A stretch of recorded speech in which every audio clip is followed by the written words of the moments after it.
What up, everybody? It's time for another episode of Trash Talk Podcast. We got some Hearthstone Nerf to talk about today. Yes. What was it, 5-6 cards? We'll see when we go through it. They will or have nerfed. I don't know when exactly the nerf is dropping. They will nerf. I've played today and there was no nerfs. Also, there will be a patch and they will do the thing where they show you every card that was nerfed. And maybe you can dust them for full value. Yes, I think they usually do that, yeah. So some of them are very significant. I didn't expect nerfs that early. I did expect them, but not that early. Yeah. Because, like, there's some kind of tournament still going on. Yeah, the... championship, right? I think the HCT American Championship just finished? Yeah, something like that. So, yeah, right. And the European one too, I think. Yeah, the European one, I think, was before that, as was the Asian one, I believe. Exactly. So, that is a thing. So, apparently they're doing it right away. So, first card we need to talk about is Naga Sea Witch. Now, this card, before my time. Absolutely. Yes. But I get why it's nerfed. So, the biggest problem with Naga Sea Witch is the interaction with giants. Giants, yeah. Because the giants are basically free. Yeah, you drop Sea Witch on 5, and you mountain giants, molten giants. Yeah, because how the Naga Sea Witch works now is that it reduces the cost to 5, and then the giant effects apply. It used to be the other way around. Alright. No, wait. Yeah, so that it would steadily be 5. Okay. Without the mountain giant effect being applied, so it's just like, okay. Yeah, that makes sense. That's okay. So, instead of changing it back to how it used to work, they just made Naga Sea Witch more expensive. Which also fixes the problem. Yeah, it kills the card, I think. Like, no one's gonna play this anymore. I mean, I'm not that out of a wild player on the higher ranks. But like an 8-mana 5/5 is completely useless. That seems... I'm trying to think if there's like any recruit combinations or something like that, maybe. Tough. Like, Barnes, like the big priest type thing. I don't know. But then you just get giants. Yeah. But, I mean, you know. It's giant. Sounds like it's an 8/8. But it's a 1/1. Yeah, true. But, yeah. Still. No. This card is done, though. It's gone. At the very least, the deck, the way it is being played right now, is not going to be a problem anymore. It's over. And it was a problem. Like, if you were higher up on the wild ladder, which I personally wasn't that much, of course. Not that I'm higher up on any kind of ladder. But, yeah, so... That deck was all over the place. It was everywhere. And it's just not fun to play against. Yeah, because you can't really do anything against it. Turn 6, you don't even have a Twisted Nether or Psychic Scream. You don't have any removal for that. So, not too much to say about that. Because talking about turn 6. Yeah. Spiteful Summoner. Alright, now we're talking. Now we're cooking. This card from 6 to 7 mana.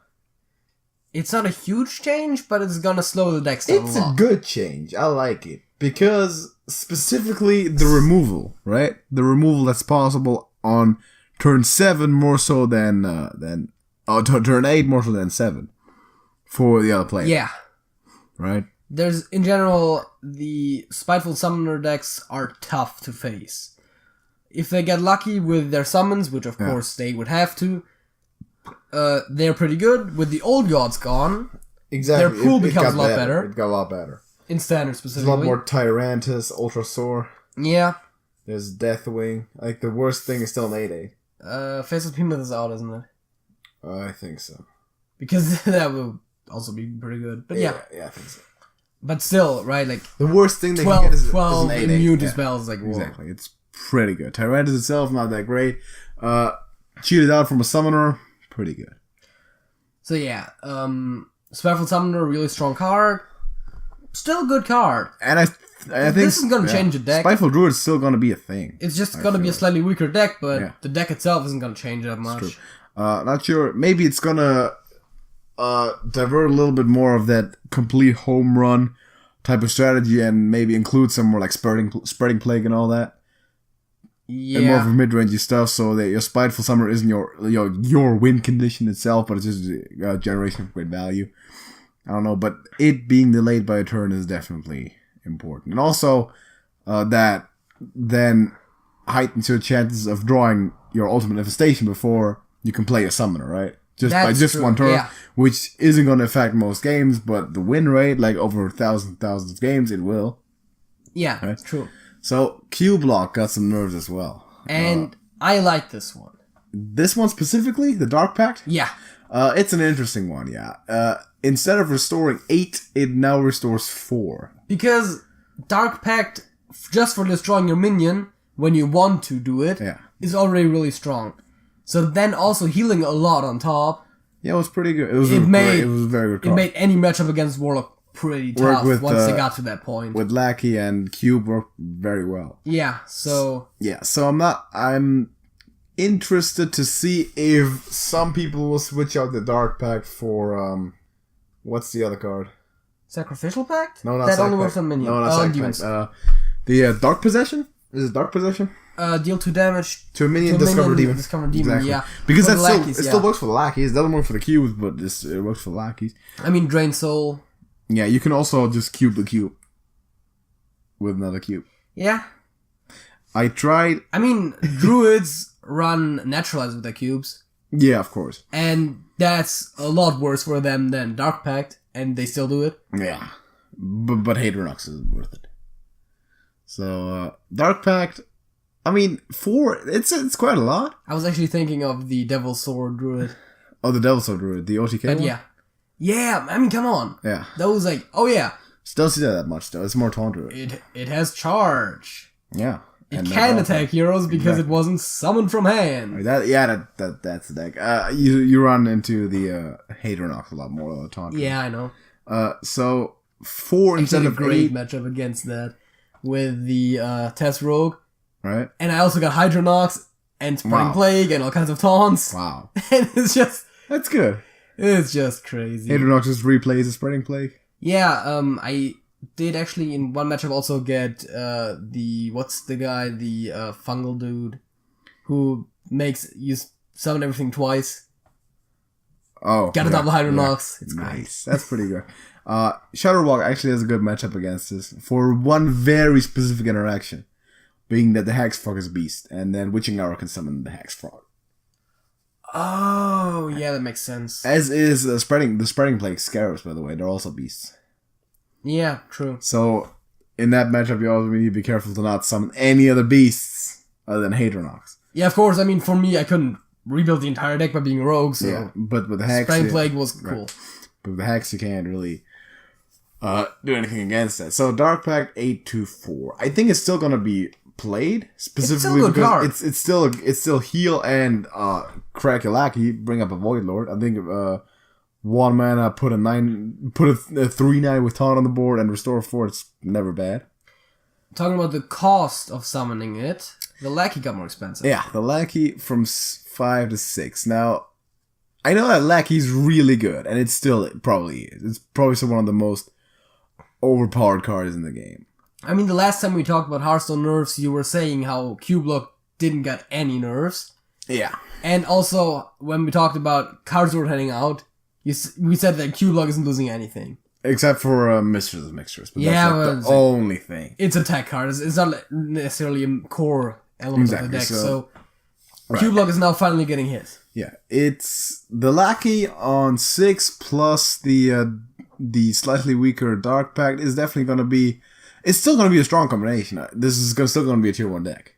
Yeah, but it's a bit slower. It's a bit slower. Maybe Control Warlock will emerge a bit more rather than Cube. Not sure about that. I mean, Control also uses Lackey, though. It uses the exact same things. So occasionally it doesn't use Skull and no Doom Guards. Yeah, but I'm saying the nerf cards it still uses. Yeah, so. It includes the Rin instead. And possibly Lich King. I'm actually wondering which of those two it hits more. I mean, I would assume Cube because that uses more of the Dark Pact stuff. Yes. I mean, even though if you don't have a Skull of the Minar, you rely more on Lackey Dark Pact to cheat out your big guys, right? Yeah, but as we said before, the Lackeys you can pop easy. Of course, right. You can also Dark Position. I think these nerfs are all pretty good, the ones we've seen so far. Yeah. The Lackey one getting I mean, it's still gonna be good value if you can Lackey and then pull up a Void Lord for that. Yeah, of course. For 6 mana. That's never bad. So it's still gonna be a good deck, but it's not gonna be as good. Now here's a card that has been completely destroyed. Like this card. I think they destroyed the Even Paladin completely, right? Yeah, the Even Paladin is done. Call to Arms changing from 4 to 5 mana. Even Paladin is gone. It's over. They could have literally changed it to be 3 mana and they would have still killed the deck, of course. I mean, of course, if it was 3 mana, the All Paladin would just rise through the roof. Would just be insane, right? But any other aggro Paladin. I mean, Murloc Paladin and stuff is still going to run Call to Arms. Yeah, of course. It's still a good card. Yeah, it's just not an even card anymore. No, it's not going to be an even anymore. It's not going to be an Odd Paladin, but it is going to be in Murloc Paladin. And it's going to be in the regular aggro Paladin. So, I don't know how to feel about this, but how could you, like, what other change could you have done to it in order to make it work and keep it an even? Because it's such a strong card, right? I mean, the most obvious change you could make is to make it summon 2 minions instead of 3. But that makes it significantly worse. That makes it a lot worse. Then you need to change the cost, and it's tough. I mean, if you wanted to keep it in even and nerf it, you could nerf it up to 6, but that's also really expensive. That's crazy. In that case, it's not even value anymore. So because you can't do much with cards to nerf them other than usually just changing numbers around. Exactly. So there's 3 numbers on this card: the mana cost, how many minions you recruit, and what they can cost. Yeah. You can't really make it 1 or less. No. There's not too much to recruit there. You recruiting 2 for 4 is still probably worth it, but it's not great. And even it's not value anymore. Like, and even you're summoning 6 mana worth of minions for 4, which is value. Right, this is why Odd Paladin is not going to run Call to Arms, because it will summon 3 1/1s. 1 mana minions for 5. Yeah. So that's not going to happen. I'm still going to keep it in the Murloc Paladin, the regular aggro Paladin. Yeah. It's still going to be good enough. But even Paladin, the archetype is done, because this was the card. Like, I've seen statistics where the win rate for even Paladin just went through the roof whenever they had Call to Arms in their mulligan. Like, the win rate used to be like around, it used to be pretty high, like in the top 50%, right? Like between 50 and 60, but closer to 60%. And with Call to Arms in the starting hand, it was like close to 70, like over 65%. Something crazy. So, understandable that card had to be dealt with somehow. Of course, it's going to destroy an archetype that completely relies on it. But that's not the first time that a nerf has basically completely destroyed an archetype. Yeah, that's true. It happens. There's another card with the potential to do that, but I don't think it's going to be as severe, which is the Rogue Quest, the Crystal Core. Yeah. That's a second nerf already, isn't it? Yes, it is. Yeah, it used to be summon 4. Yes, it is. And it gives you 5/5s, and now it goes from 5/5s to 4/4s. So apparently the Crystal Core was still too strong. I get why it was, right? As soon as you got it done and control matchups couldn't do anything against it, you would just be pumping out your boars and your scale hides, your charging minions, the deckhands and all that, hitting for 5 every single turn, and sometimes it was really hard to stop that, because you could be done with the quest by like turn 6. Yeah, of course. So control decks would be completely destroyed by this. Now the 4/4s, this is not good for priests. True. I didn't think about that. Because priests can't remove them anymore. Well, but priests also have Master Spell. Yeah, priests have Master Spell. Priests wait, does Master Spell hit the 5/5? Yeah, it does, but it also hits a 4/4 still. Well, yeah, it does do that? It changes their stats back, doesn't it? I'm not too sure about that. It depends, I suppose, if it's actually a buff on the minions. Yeah, that's a good question. I don't know, because I'm honestly not too sure about that. That's something that you would have to find out if Sounds actually does it. But yeah, they have Psychic Scream and all that. But yeah, something you can easily Google. Yeah, it is. But Shadow Word Death, it doesn't hit anymore. Yeah, that's true. But other than that, the Shadow Reaper doesn't. Well, the Shadow Reaper doesn't hit it. Shadow Reaper doesn't either, because he has the same condition as Death. Anduin does not take it out. It's just mass death. Yeah. So that's a huge one. Yeah. So priests, damn, Control Priest might be off worse than he's ghouling for it right now. Control Priest might be off worse with the 4/4s than it was with the 5/5s. Not that it would stand a chance against a bunch of 5/5 charges that cost 1 mana anyway. So What do we got? Silence and Crystal Core, Hearthstone 4. So there's a thread about that. Of course there is. I mean... Of course. Has to be.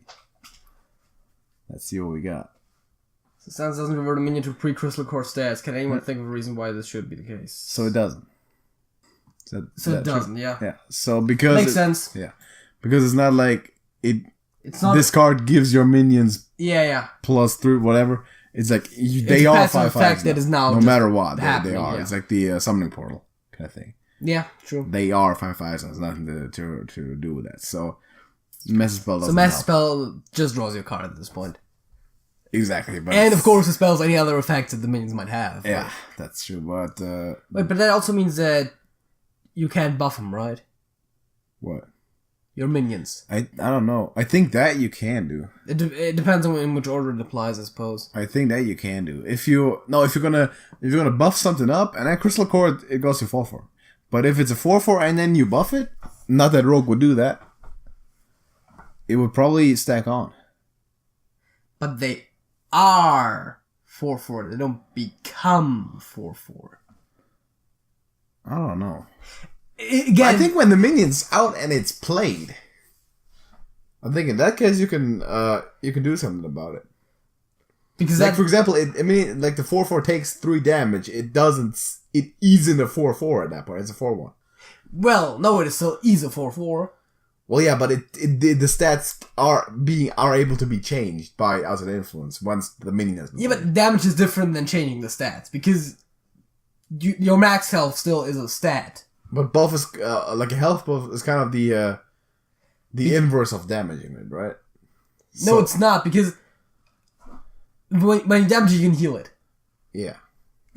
Anyways, we're getting a bit off topic. I think that should be the case. We need to find that out too, but I think you should. Yeah, you can. I'm not gonna Google that right now. I'm almost positive you can buff them. I'm pretty sure, because that's board effects, right? That should totally be the case. But if you know that, but by any chance, let us know in the comments if you've ever done such a thing before. Also, if we ever say anything wrong, comments. Always.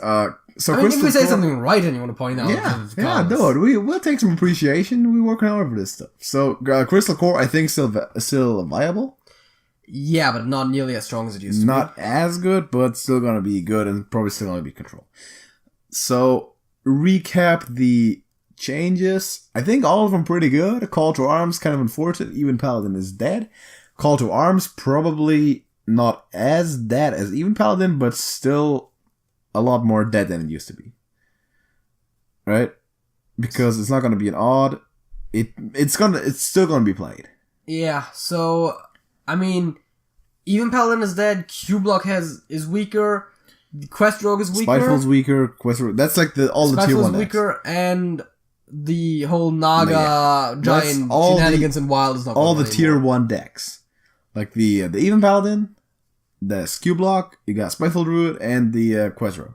They've all been weakened. So this might kind of bring up some new decks to tier 1. That also, interestingly enough, brings you to a position where maybe because those decks are, well, besides Even Paladin, are weaker but still playable. Yeah. And other decks that were maybe previously too weak are now on level with them. Exactly. That you maybe have a very wide meta, where it's not just, you're encountering one of 3 decks. It could be really balanced. It's like, there's like 6 or 7 decks that are being played. Like there's a lot of decks like maybe the Taunt Druid, the Odd Hunter, the Temple Mage, that are kind of on that tier below. Yeah. That's not quite as good because Hunter used to systematically lose to Paladin. And probably still will to the Paladins that are being played, but it used to beat Q-Block.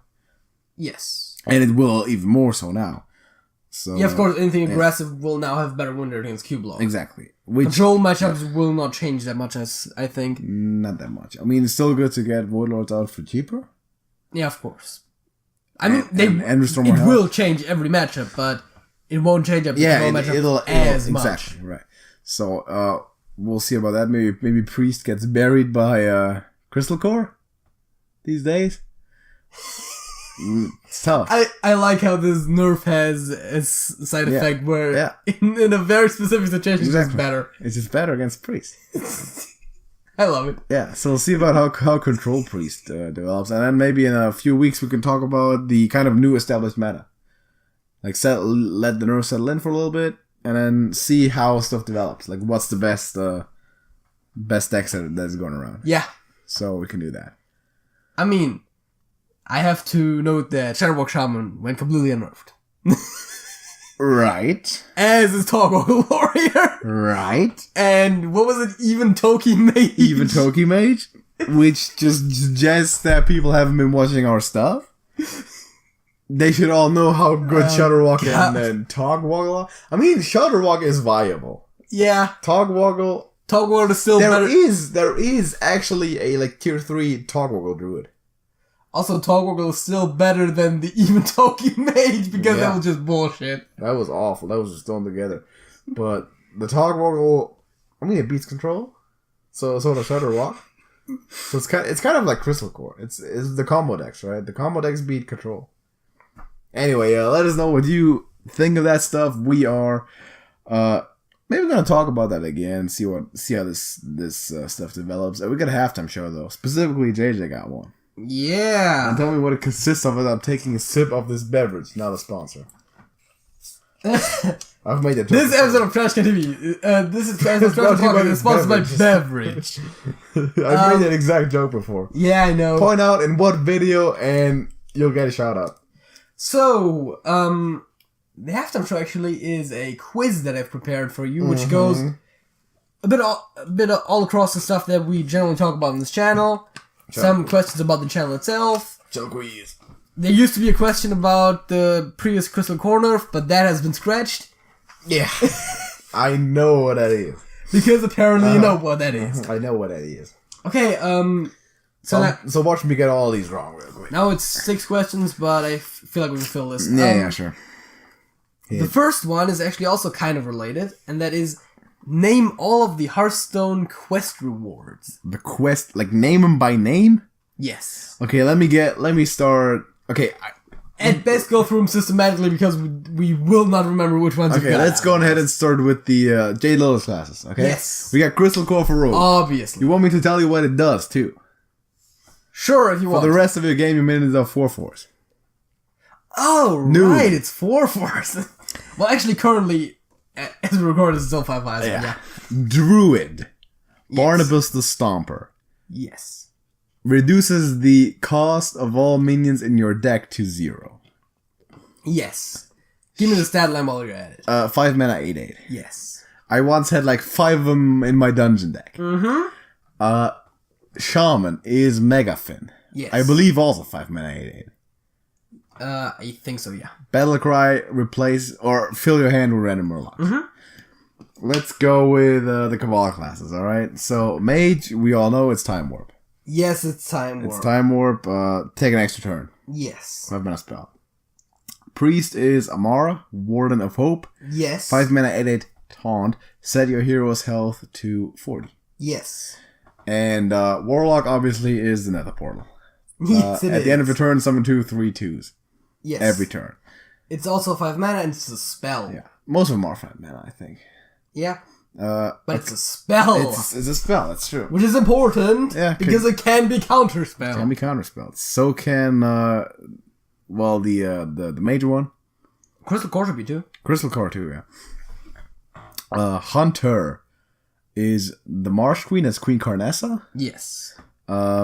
It shuffles 15 Raptors into your deck that are 1 mana 3/2s with Battlecry draw a card. Really good card. Yeah, it's a pretty good card. Those Raptors, man. The Raptors, tough.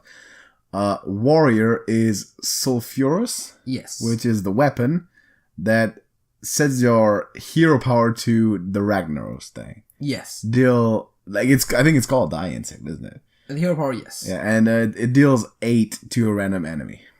Yes. The hero power. Can you also tell me the stat line of the weapon? I think is it a 3 mana 3/3? It's a 3 mana 4/2. 4/2, okay. And Paladin is Galvadon, the last Kaleidosaur, which adapts 5 times. Yes. As a battle cry.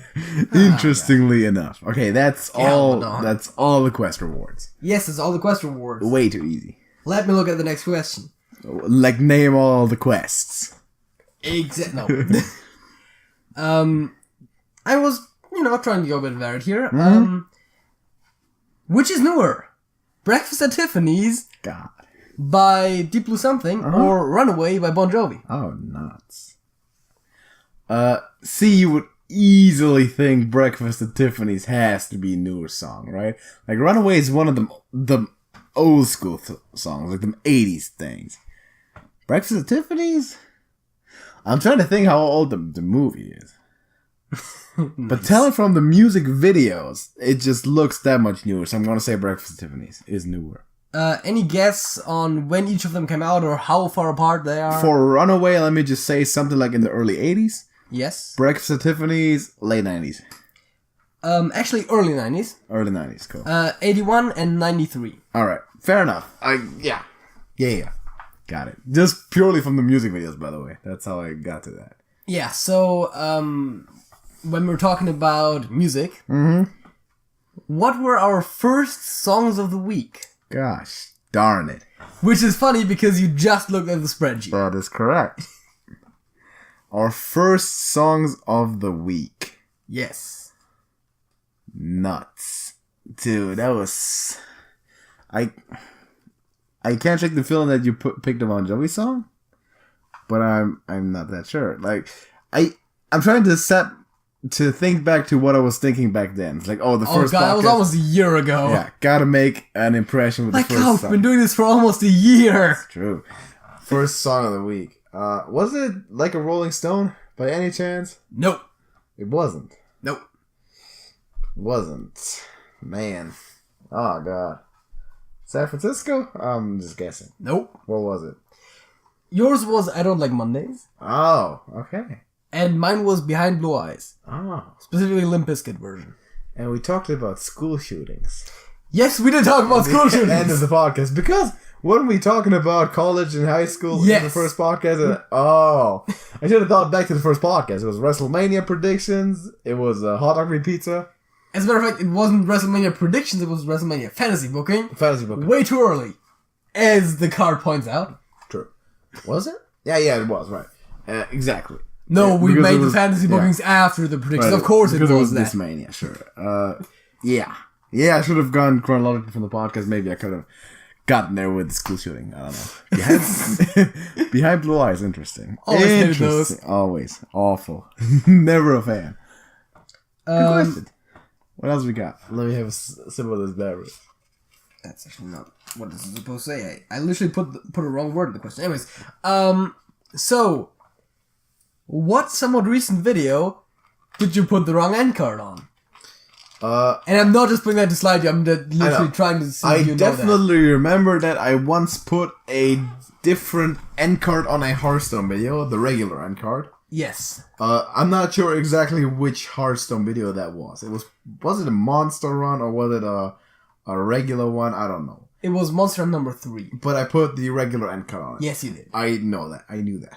Which is interesting because I believe you edited 3 and 4 together, right? You gave them both to me at the same time. And 4 had the correct one. Did them right back to back. 4 had the Hearthstone end card and 3 had the normal one. Show off the new end card. Yeah, I mean, we used it at the time already, but, whatever. I knew that. I knew it was Hearthstone. Kind of tying into our next topic. Oh, God. What's Deathwing's real name? I mentioned it a lot, Yes, actually. you do, and I know it, but, oh, God. It's, let me have a thought here. Something like Notharian? Something in that? Similar, right? So, he has a son, which is named Nefarian. Okay. And his name is Naltharian. Okay, so it was something in that direction, yeah. I knew that. And, well, I'm gonna skip question 6. And... Crystal Core. Yeah. Summon 4. Yeah, so that was the question. Like, oh yeah, what was the first nerf? So, yeah. Yep. And then, because you probably know what our most watched video is... that would still be the gold pack opening. Yeah, by a landslide. Yeah. So the question is, what is our second most watched video? I didn't want to go like, oh yeah, what's our 5th most watched video? I feel like it would be too obvious if it was the other golden pack opening. It isn't even close to being the other golden pack. It's not close to being the other golden pack opening? No. That might actually be number 5 or something. Alright, then let me go and think. I know that the first test rogue was pretty good, but I don't think it was up there. Not that good. I mean, it was good, but it was good. Not, it wasn't not like view-wise that close. Is it like first cookie clicker? No, actually. Let's see what it is. The second cookie clicker. Because that ranks higher on Google. The thing isn't loading. There you go. Yeah, the Grandma Apocalypse. The first cookie clicker is after that. Then it's the third cookie clicker, I believe. Then it's actually the rock, paper, scissors and then it's video. Tess. Then it's Tess. Then it's the fifth cookie clicker, the fourth cookie clicker, and then comes the second gold bag. Nuts. And then it's WrestleMania review, by the way. Yeah. Yep. Some of those are somewhat recent. Wow. Yeah. Tough. Yeah. And actually, shortly after WrestleMania review is also Clash of Champions. Yeah, for some reason. I mean, Cookie Clicker was pretty obvious. Second one, why would it be that? I guess because it ranks higher on Google. I believe around the time when we released the fourth and fifth one, it was the least viewed one as well out of the Cookie Clickers. Yeah, but all of a sudden, everyone looked at the Grandma Apocalypse. Yeah. Crazy. But probably one of the better ones we've done so far anyway in this series. Well, yeah. It was a good video. I think I liked it a lot. Did some good stuff in that. So that's all the questions? Yeah, that's all the questions. That's all the questions. Did kind of good. Not too bad. Not too shabby. I mean, you knew all the question words, which wasn't that tough of a question, but some of those aren't really run, so... Got 95% of the death with your real name correct. Yeah, you got the songs correct, how old they were. Yep, not the songs of the week, though. I could have taken a few more seconds to think about that. I would have gotten it, probably. At least mine. I mean, for Breakfast at Tiffany's, you got the wrong end of the decade, but besides that, you got it exactly right. Pretty good. Crystal Core, obviously. You kind of got the end card thing. Yeah. You have got Death Wing's real name, and you kind of got... So... Not too bad. The thing is, it turns out that you got one question right. Well, technically 2 by saying which one is newer was the actual question. Yeah. And then the other 4... Crystal Core also all counts. Because that was originally... Okay, so you got 3 questions right. Yeah. And 4 kind of right. Yeah. So that's good. Yeah. Like, only the songs of the week. Well, suck. Oh, yeah, so you got 3 kind of right, 3 right, and 1 wrong. Yeah, kind of sort of. Okay, let's get into the fact of the week, though. And not the one from the first one, but for today.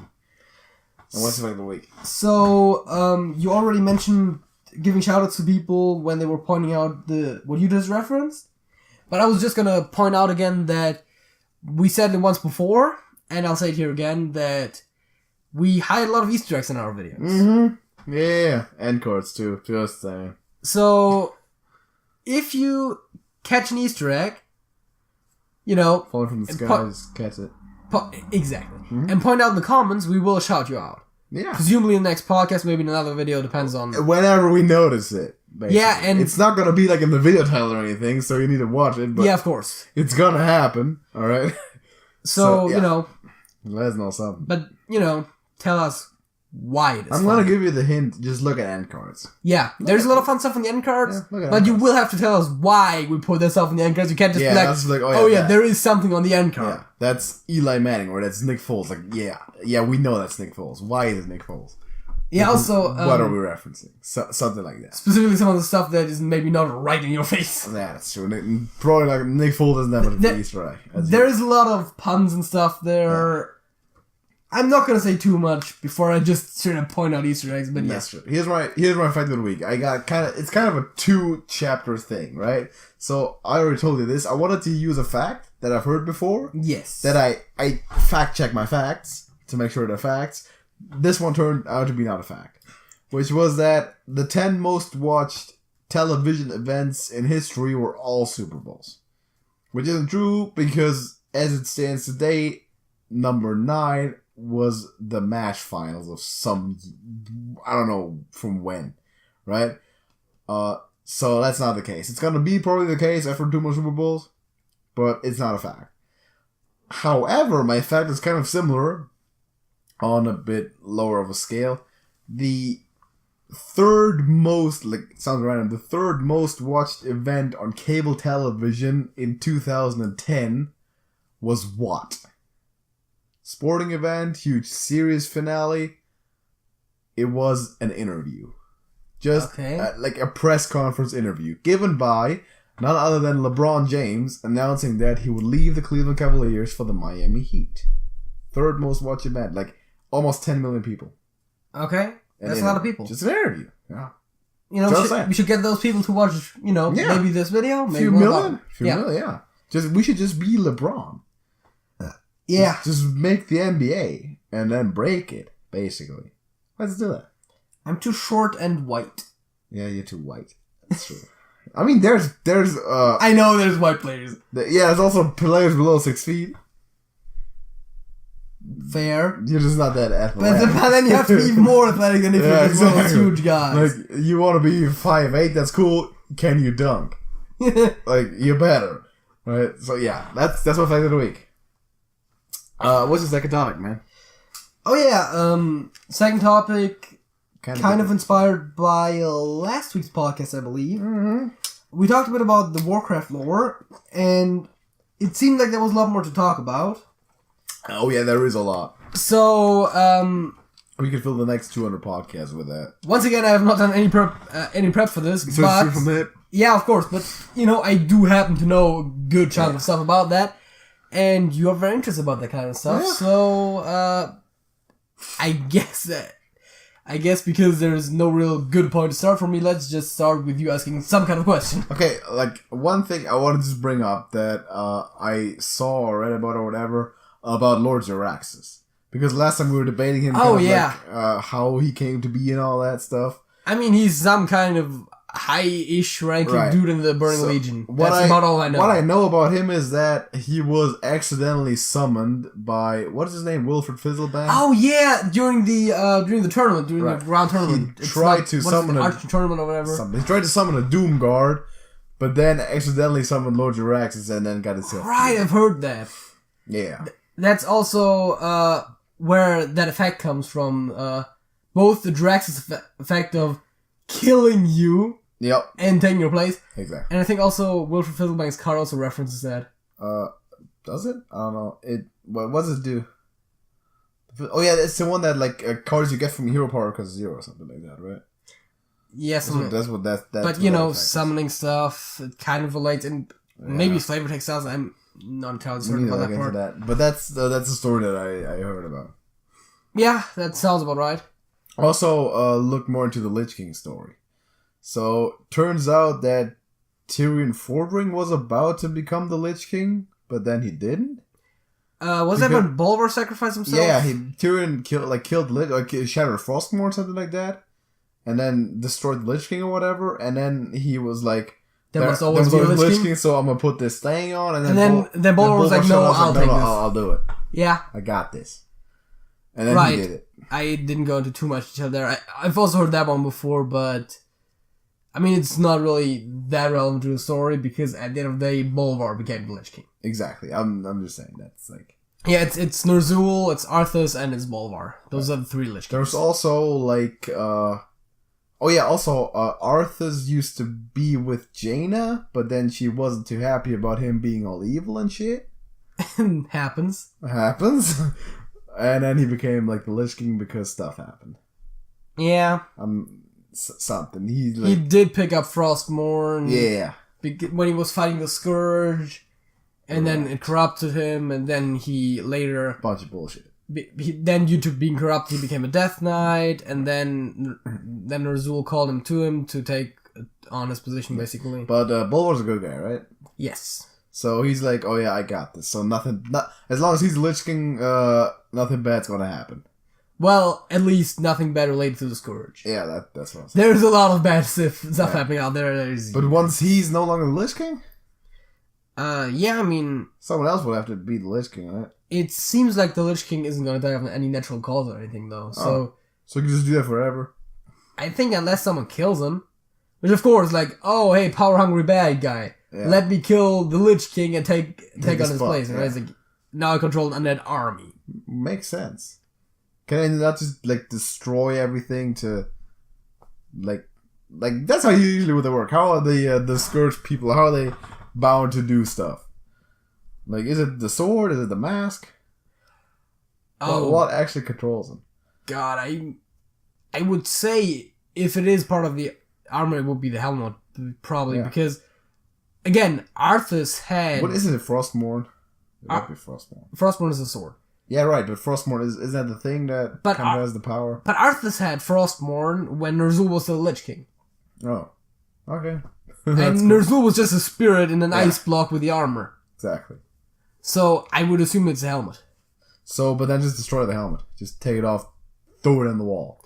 Yeah, but the problem with destroying the helmet is that then all the undead will just roam the land freely and just attack. Okay, then maybe like while you are the Lich King, just have all the undead slaughter each other. That could probably. And once there's none of them left, just toss the armor. Yeah. Like, I'm done. We did it. But you have to know, there must always be a Lich King. But maybe not in that. Maybe then it's like, oh, okay, Lich King's there, but he's got no responsibility no more. Like the English king or queen, right? It's like, yeah, he's kind of there. He's just representing now. Like he goes to representative Lich the monarchy. Just goes to like meetings, United Nations stuff, all that. You know, that's what he should do. He's dispensing ice cubes for drinks. Yeah, he knows his way around ice, doesn't he? Yeah. Also, there's two Bulwark cards in Hearthstone. Bulwark Fordring and Bulwark Fireblood. Yeah, is that the same person? Yes. Okay. Why did he change the name? Well, Bulwark Fordring is his name. Okay. I believe Fireblood is just like a descriptor type thing. That was after he was tortured by the Scourge. Alright. Right before he became Lich King. I think I mentioned it last time. So he was attacked by the people that he now controls? Yeah. Weird. Well, yeah, but they were under the control of Arthas at the time. I believe they tortured him, trying to convert him to become a Death Knight. Alright. And then, of course, Arthas was killed. Yeah. And when, as you said, when Tyrion was trying to take his place, Bulwark was like, I'm already all kinds of fucked up, let me do this. Yeah. Alright. So, must have felt good to be like, yeah, I'm in charge of y'all now. And I was like, yeah, that's what you get. Bums. Here we go. Like, we meet again. Type of moment, right? Yeah. So wait, so what, you're saying it's not a good thing to be the Lich King? Like you said, he sacrificed himself. Well, I mean, you're basically stuck there. I mean, he doesn't. He can't just take it. He can't just like I don't want to do this because then stuff happens again, right? Yeah. So he's got to keep he got to stay the Lich King. He's kind of stuck there, yeah. But also you're the Lich King. Like, you got some power. Let me quickly see if just do whatever you want to do. Pull up some pictures of Bulwark for you. Of course, no one can I've see seen this. the pictures. No, but like if you look at this, right? If you look at Bolvar, how he looks on his normal card art, he's just a dude, right? Regular dude, and the other one in is his like silver hand, and then looks like a Hulk. Looks like a burned Hulk. Yeah, exactly. He's like all kinds of burn shit. Yeah. So that's how he became the Lich King. Yeah, that's like again like this picture on his Bolvar Fireblood card is basically really shortly before he became Lich King. Alright. And then, that's the in-game render of it. That's some particularly interesting. We're just looking at pictures out here. Yeah, again, that's why I said no one can see it, so I'm sure. There's also, I think that's also on the card art, isn't it, this one? I don't know. Is it? That's, It doesn't help the people at all. Yeah.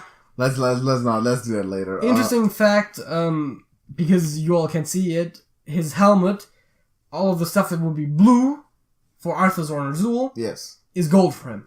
Why is that? Because he's a pally? Yeah, I suppose because of the holy light. The holy light, yeah, maybe. By the holy light. Who says that? That's Uther's wow. Okay.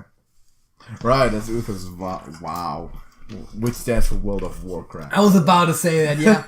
I was saying the Civil War there, so I couldn't. Uther was also like a big time paladin guy, and he was like a mentor of Arthas, right? Oh, I was about to say that, yeah. He's Arthas' mentor. Mentor. Mm-hmm. Maybe they should just have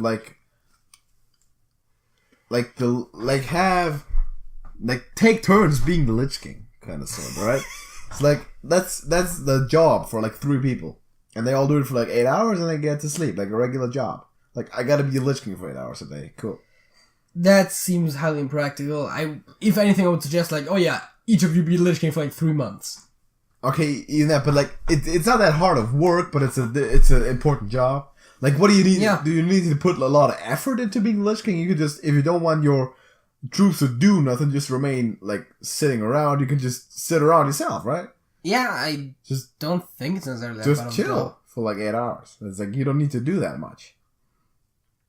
So that would be a solution, right? Like a bunch of people, like, yeah, take turns being the Lich King. That's like sounds like a good solution to me. Yeah. So I don't know. Is there? Now I'm thinking of if there maybe is a way where you can take off the helmet or something. I'm not sure if that maybe is a thing, because that would explain why they are not doing it. Because otherwise, it would totally make sense. yeah, to it do would that. absolutely make sense. But he can't take it off unless he's killed or what? I don't know. Let me quickly. Yeah, we're googling a lot these days. Now I'm just googling stuff. Yeah.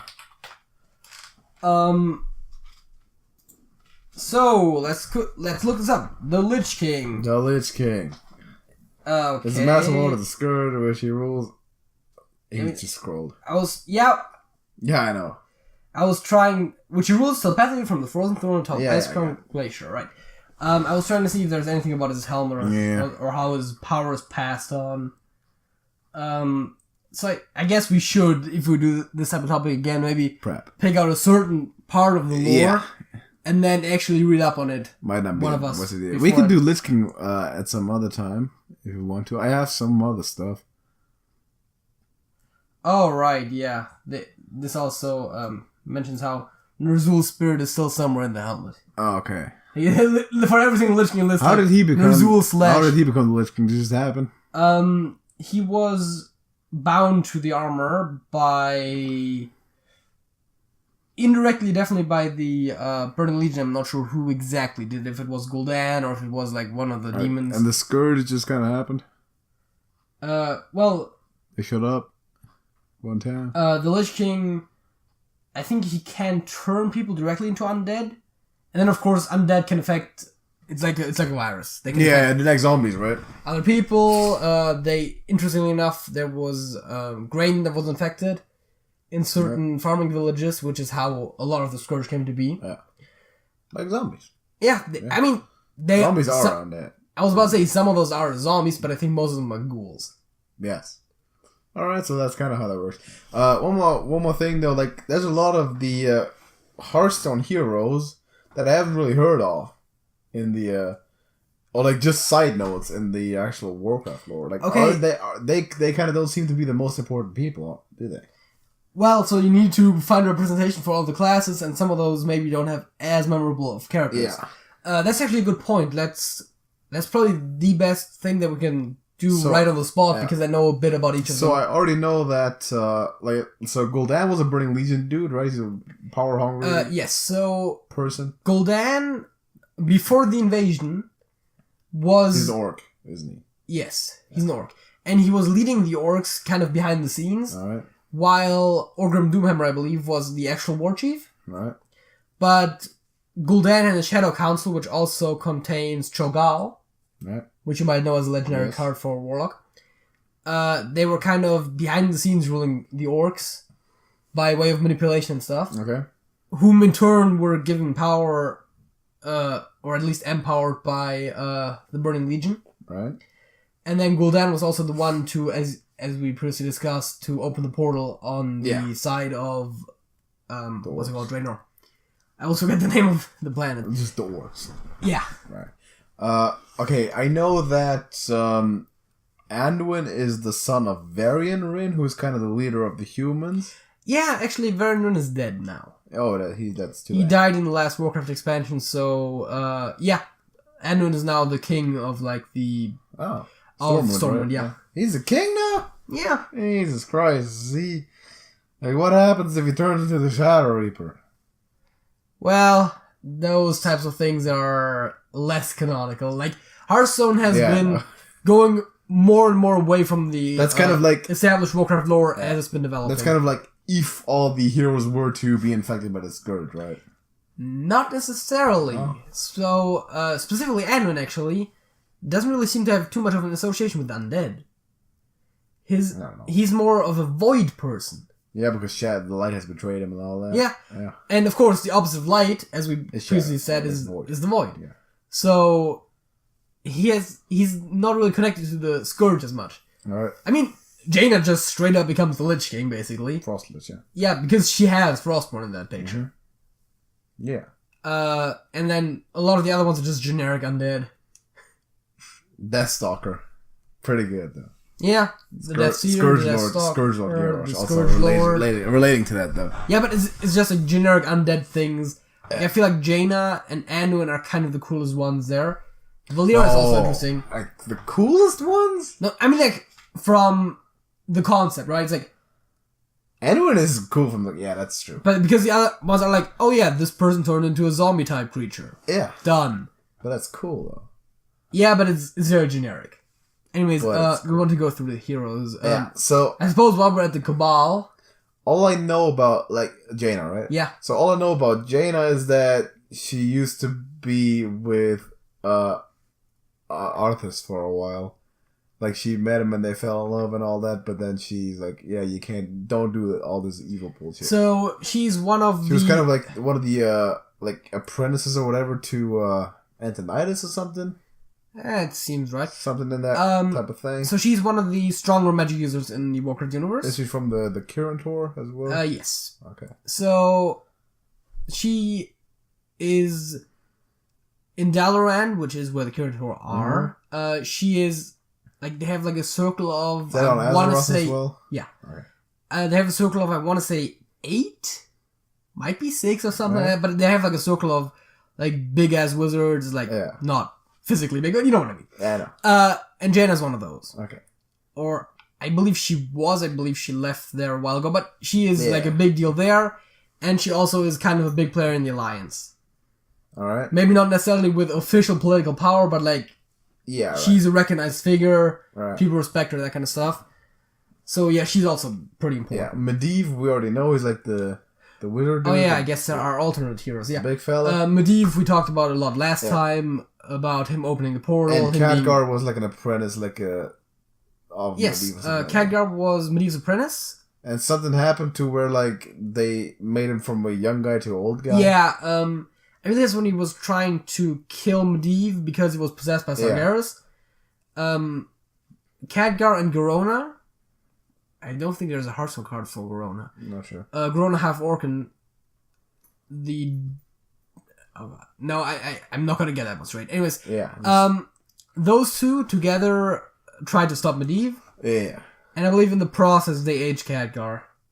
Wow. Also, interestingly enough, sucks. I believe even in the picture for the card art, Khadgar has Atiyesh.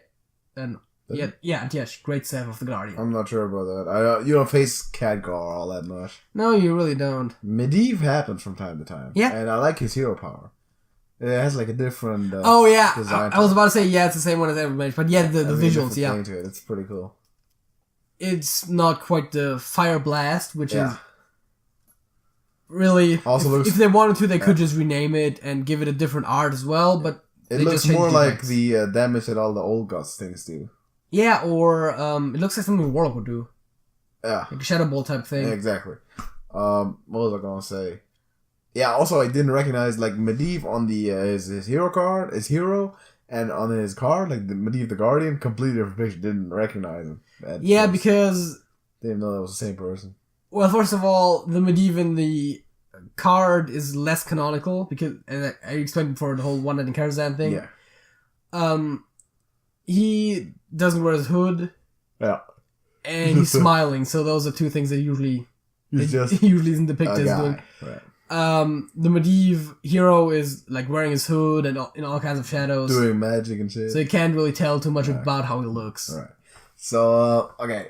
One more Cabal, two more Cabal heroes, not Lady Liadrin, but, what's her name? Tyrande Whisperer. Yeah, Tyrande, exactly. First of all, let me quickly mention that there isn't really anything about Nemsy. Nemsy, about to say. Didn't expect much. She might exist in the Warcraft universe, but she's not an important character. Yeah. Tyrande is a really important character. Alright. She is kind of the leader of the Night Elves. Okay, where do the Night Elves live? Azeroth as well? Yes, Azeroth. Okay. So, the Night Elves are like a really ancient species, and they also are, or at least were immortal for a bit. They were immortal. That sounds like a contradiction in itself. So, the World Tree was basically making it so that they wouldn't die of old age or disease or anything like that. Oh, the World Tree. I'm not sure if they could be killed by just, like, beheading them or something. Yeah. And then the World Tree was destroyed when they tried to kill Archimonde. And then Malfurion came by and just grabbed the twig. Exactly. Or something. No, and then I think they later actually replenished the World Tree somewhat. I'm not entirely certain how. Yeah. But Tyrande and Malfurion, first of all, they're a couple. I think they're married. I'm not sure if how that exactly works for them. But, so they basically co-lead the Night Elves. Wait, she's a priestess, right? They can't get married and all that, can they? She's not Catholic. Oh, I didn't know that. How am I supposed to know that? There is no Christianity in the Warcraft universe. What a universe. But there's other religions. There used to kind of be in the first Warcraft game. The first Warcraft game, the humans were very much just like generic medieval humans. Yeah. And then they later... What do they believe in, though? Like, what is their religion? I'm not sure if it back then was also still already called the Holy Light, or if they were just, like, referring to a god or something. Because they all basically know everything, right? Like, the Burning Legion, do the regular folks know about how stuff happened, like, with Sargeras and all that? That's a good question. Because if they did, it's like, oh yeah, the Titans, right? That's, like, as far as we can get. Like, we know all that. Well, I know that the humans definitely, their religion kind of is the Holy Light. Alright. Which is also tangible, in a way, because priests and paladins use it. Yep. It's a tangible force, and, well, whether or not it's intelligence is another question. There are the Naru, which are light beings, so, I guess, kind of. Talk about Rexxar and I was quickly going to mention that, as you said, Tyrande is a priestess of Elune. Yes. And Malfurion... Is the priestess of Elune also a card? Yes. Alright. But it's just, Elune is the moon goddess of the Night Elves. And there's a lot of priestesses. And, like, Tyrande's like the high priestess. Like, I think she's like the highest priestess there. Malfurion is like the arch druid. I think it was also the first druid. Although there were druid. Yeah. There were druids before him. They were later introduced, but then they was like, oh yeah, but they aren't real druids. So that's how Malfurion's first druid. He was taught by Cenarius. Okay, I know Cenarius. He's a card in Hearthstone as well. That too, yes. And Lunara is also now a hero. Yeah, Lunara... Cenarius' daughter, right? Correct? Yes, Lunara is... I want to say she was first introduced for Heroes of the Storm. But she is also in World of Warcraft, but also as like a not very important character, so... Okay, let's give me Rexxar and Garrosh though, like, because those guys I haven't encountered in like in the Warcraft stories at all. Oh boy! Yeah. Rexxar. He, first of all, you know what race he is? Is he an orc? Kind of. Half orc. Well, that's what he always claims, but that's not true. Damn it. He's probably like at least 3/4 orc, but he's partially orc and partially ogre. He's from an tribe called the Magnathal, which are partially orc and partially ogre, but I think Draenor? Yeah, they're from Draenor. Because both the orcs and the ogres are from there. So the Magnathal, I think one of his parents is said to be like a half orc, half ogre, and the other parent is just an orc, so he would be like 3/4. But anyways. He is a hunter, as you already know. Michelle's favorite. That's true. And he kind of came over to Azeroth with the invasion. He just showed up? Like, was he enlisted or was he just like, oh yeah, there's an open portal? I'm not entirely sure if he was part of the army, but he basically mostly stays to himself and goes to the wilderness. Great guy. He does animals better than he does people. Does he live in Ungoro? He should. No, he just lives... So, I know that in Warcraft 3 he was helping out the Horde a bit. Alright. Like, he was, like, making supply runs for them and that kind of stuff. Great. But he wasn't never really an important figure in, like, a political sense. Alright. But he's a quest giver in World of Warcraft and that kind of stuff. He shows up a lot, definitely. Yeah. He hasn't done too many hugely significant things for the history, though. I like him. Oh boy, Garrosh. Garrosh, he's like a warrior. Well, he is a warrior. Yeah, and he was the war chief of the of the Horde. The orcs, alright. So he's a big guy. He's a big player. Yeah, so the Horde used to be just the different Orcish clans coming together. Mm-hmm. Later the Ogres joined, and then the Goblins did. Well, one Goblin tribe did. Then the Darkspear Trolls did. Right. And the Tauren. A lot of folks. So, as I said before, it's like the Horde and the Alliance. Yeah. And they each have like 6 playable races or something, plus some non-playable ones. Garrosh is an orc? Yes, he is. Interestingly enough, he's an orange-skinned orc, which there aren't that many of. Right. They used to all be orange-skinned, or like orange-brownish, and then when they drank the blood of Manaroth, they became green. As a Scourge Lord, he's blue. Yes. Garrosh, that is. I think he's just supposed to be really pale, and there's like a bluish hue from the surroundings, but I'm not sure. Yeah, it's awesome. So Thrall, for the longest time, was the war chief of the Horde. Okay. And then he left to do shaman things. Which is like, put totems in their backyards and cast weird magic. The Earthen Ring, which you probably know by name, at least from the Earthen Ring Farseer, is like a big shaman organization.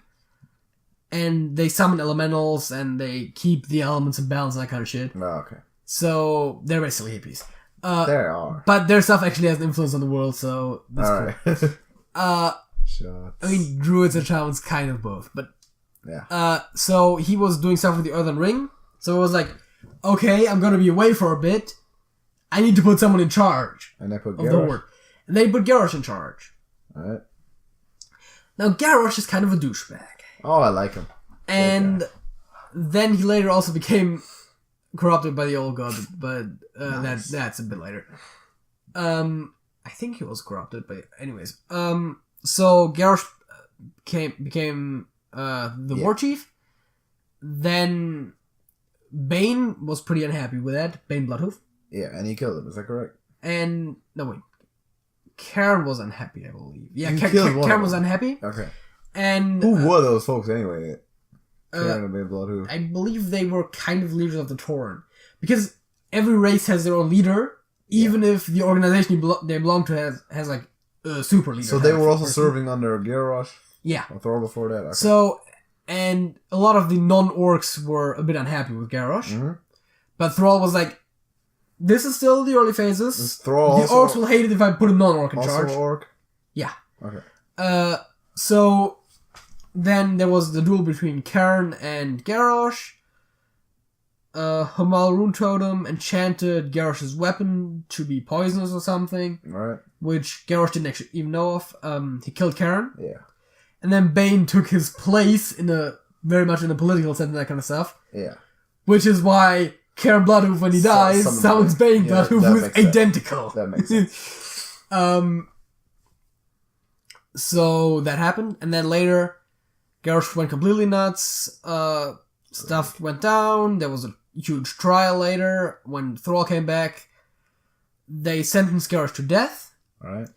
And then an evil dragon, it must have been a bronze dragon, ripped him away, took him away to the Altar in Draenor, which is where that whole thing comes in. Oh, God. So then Walls of Draenor happens. Anyways. So yeah, Garrosh was the war chief. And then after he wasn't the war chief anymore, Vol'jin became the war chief. Who that? Priest Legendary, 6-2, I believe, swap health with a minion as a battle cry. I think he's from Goblins and Snubs. Yeah, I've seen it. He is the leader of the Darkspear Trolls. Alright. Is he still a war chief as of now? Well, he was killed in the battle with the Burning Legion in the Legion expansion. Too bad. So, he literally became war chief, and the next expansion he died. Wow. Who was that? Who was the next one? Sylvanas Windrunner. Oh, Christ. I've heard about her. Yeah, she is the leader of the Forsaken, which are the non-mindless undead that are also part of the Horde. And she's now War Chief of the Horde. I've heard a story of where she was confronted by Prince Khalisad about something. I mean, makes sense. I've heard about the story of the three Blood Princes. Yeah, the Blood Princes were part of the Scourge. Mm-hmm. They're some of the more intelligent members, because most of it is just like mindless ghouls and that kind of stuff. The Blood Queen Lanathel and the three Blood Princes are Darkfall, I believe they're called, which are corrupted elves. Alright. And So Sylvanas is, as of now, the War Chief? yes. Alright. What happened to Thrall, man? He's just like, I'm not doing this anymore? Yeah. Like, I'm doing shaman things now. Ain't feeling it? I think he's back from doing shaman things, but he's not being the War Chief right now. He's like, I don't give one. Yeah, he's like, someone else do it. Whatever. So yeah, that was the history of the War Chiefs. I kind of talked about Thrall and Garrosh a bit, because that's kind of necessary if you're talking about that stuff. Right. So, Uther, we already talked about a little bit. Uther, we mentioned, he is the mentor for... He's like a paladin. For Arthas, and he's a paladin. And also Malfurion, you kind of mentioned. Malfurion we talked about. There's only Valyra left. There is, out of the core heroes, there's only Valyra left. Yeah. So who that? Elf, I know that much. Yeah, she's a blood elf. Right. Which just means she looks like white people as opposed to like pink people. Alright.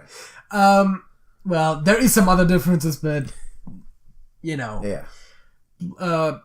Blood elves are what used to be called high elves, who did a lot more magic than night elves. Where night elves are more druidic, high elves did a lot of arcane magic. Not sure I'm a huge fan of elves, by the way. And then when the Sunwell was destroyed, the Blood Elves were craving for arcane power, and then they started basically like getting addicted to magic as if it was a drug. Yeah, yikes. Mana addict? Yes. It's a card. Very much. It's a card. Yeah, that's also where that comes from. Oh, okay. So Valyra is the one I actually know least about out of those. Same. And the only thing I know about her is that when Varian Rin was, I believe, shipwrecked and also had amnesia, wow, he became a gladiator. That's a good combination. And for some reason, they're fighting gladiatorial combat in teams. That's not how that works.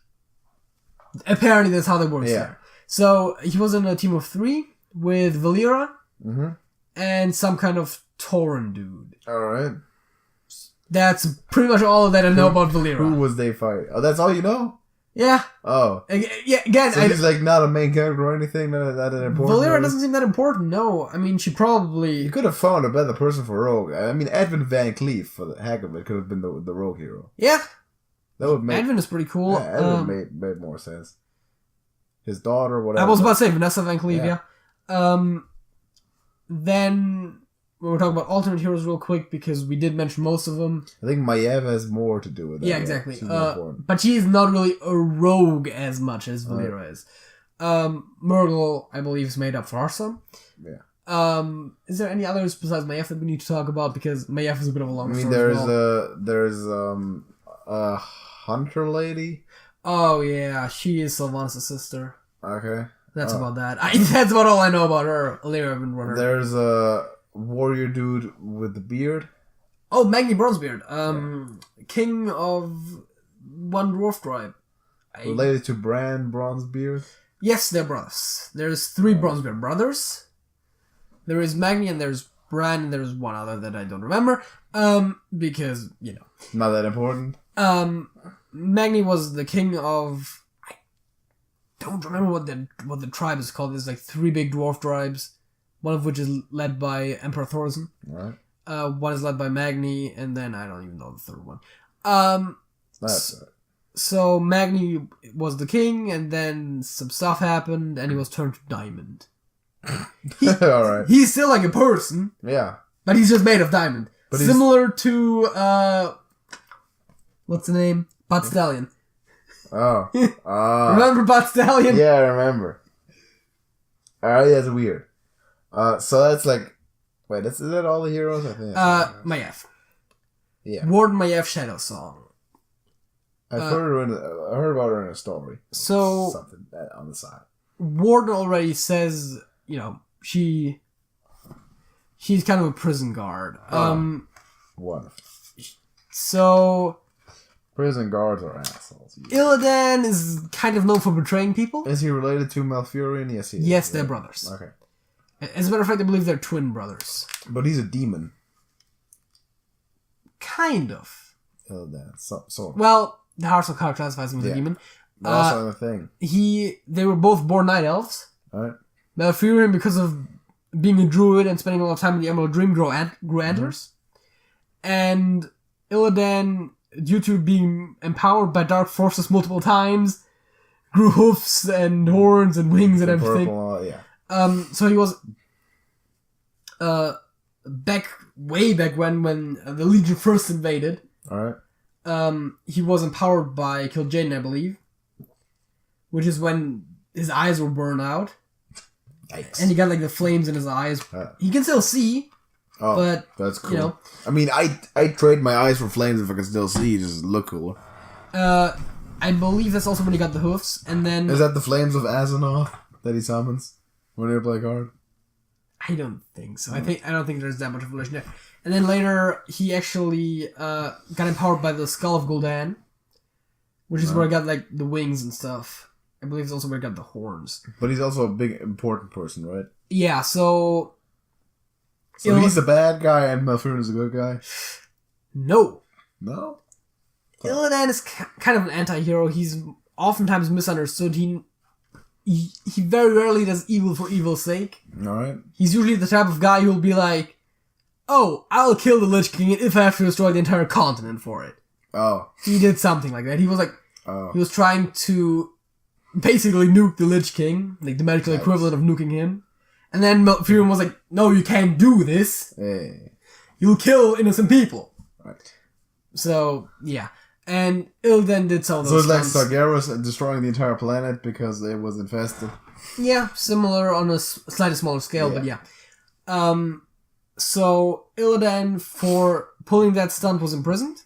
Mm-hmm. Not sure if that was the first time he was imprisoned. And Maiev was his warden. Alright. And then later when he escaped, I think it was released to work alongside Malfurion for something, because Illidan is powerful after all. He was released, and then Maiev later was hunting him. Alright. So, basically Maiev's whole shtick is just hunting Illidan. That's the whole thing? And guarding Illidan when he's in prison. Is there like a special interaction when Illidan is played against Maiev in Hearthstone? I don't know. There should be, because there is one with Garrosh and Karen Bloodhoof. There is also one when Toronto and Malfurion meet. Is it? Yeah, I think Toronto just says Malfurion, and then Malfurion says like, Dear Toronto, or something like that. Okay, because they're married, I get it. And there's a lot of those with the Lich King, like in the Lich King battles. Yeah. A lot of them. I think when you played Lich King, there's one when you played the Soul Flipper. Yeah, there's one when you play Arthas and Lanathal, and like all of them. Probably Kaliseth. All those dudes. Yeah. Right, so we've learned that this is a lot of topics. Yeah, I mean, coming up still. There's a lot of stuff that we kind of talked about. If I know in advance that we're talking about a specific thing, I can look more into it, so that we can actually, that I don't have to say, oh, I don't know, I kind of have an idea of what's going on. Exactly. Because as I said last time when we did this, I know a lot of stuff about this, especially for someone who has never played any of the games besides Hearthstone. But I'm by no means an expert. The Lich King helmet stuff would be interesting to know. Yeah. We should go and figure that out. But yeah, well, we're definitely going to talk about this stuff again in future podcasts. I'm confident of that. I would just like to quickly make a note that we did not talk about Lady Liadrin whatsoever, and I have no clue what she's all about. Who? Lady Liadrin. Oh. Alternate Paladin hero. Oh, right, yeah. No idea. No clue. No idea. She looks to be a high elf / blonde elf. Something like Same that. thing. You can look it up. You can look it up I if you want to. believe, but I don't see necessity for a class to have 3 heroes. mage. Well then, you know. Anyway, thank you for watching. Whatever we said, something's wrong, something's right. Leave it in the comments. Give us credit for the right things, roses for the wrong things, but still be nice. Like the video and show support to the channel by subscribing and not missing any other videos. That's coming up over the next days and months and years, hopefully. We're gonna see you next time, JJ. Songs of the week. Songs of the week. I was testing you, man. That's how we do this. Okay, what is song of the week, man? I once again chose to go with a cover song. Oh, God. Please don't be bad. It's Like a Rolling Stone. Oh, that's a good song. Oh, it's not by Bob. Yeah, and do you know who covered it? I'm pretty sure I've shown you this once. Everybody. The Rolling Stones did. Yeah. That's such an imposter thing to do. And I've seen under the video, there's like a comment where it's like, oh yeah, did you know that Rolling Stone covered the Rolling Stones singing Like a Rolling Stone? I was like, that's pretty good. That's a lot of Rolling Stone. And a lot of covering. Yeah, and more references for American Pie to be interpreted into. Pretty good. My song of the week is Lady in Black by Uriah Heep. That's a pretty good one. A song that we have not used before. Have we not used it? We haven't used it before. That's what I was thinking. Like first instead I was like, we've used this before, but then I that's remember also like one of the old school songs. That's not been used as a song of the week, but that was in one of those segments we talked about music several times. You were mentioning like that as one of the underrated songs. You mentioned it once, way back when, and you had it in song verses. Yeah, before. Of course, Uncle Woman in the Black Dress versus Lady in Black. Exactly. Makes sense. So yeah, we haven't used it before, but that's one of the old school songs, man. That was like one of the first 10, kind of sorta, right? Like in the OG days.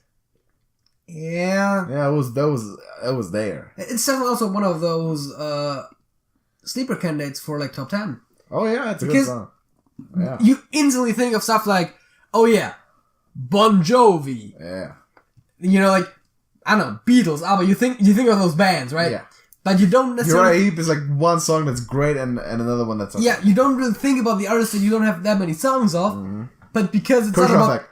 Exactly. Effect. Because of the artists, but about the songs, like, some of those songs slip under the radar easily. Kershaw Effect, Uriah Heep.